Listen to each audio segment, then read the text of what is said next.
సాయంత్రం 4 గంటలకు సిఆర్డీఏపై చర్చలు.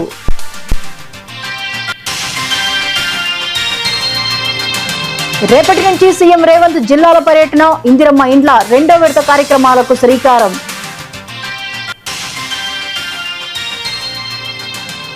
ఏపీలో బీభత్సం సృష్టిస్తున్న భారీ వర్షాలు, కన్నీరు పెడుతున్న బొప్పాయి మామిడి రైతులు.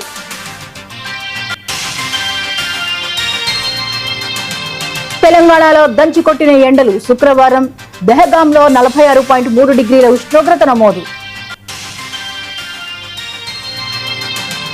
జూన్ 3న కర్ణాటక సీఎంగా డీకే శివకుమార్ ప్రమాణ స్వీకారం. నేడు సీఎల్పీ నేతగా డీకే శివకుమార్ ఎన్నుకోనున్న ఎమ్మెల్యేలు.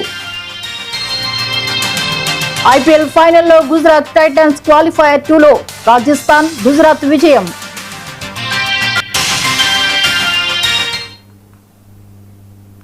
కర్ణాటక రాజకీయాల్లో గత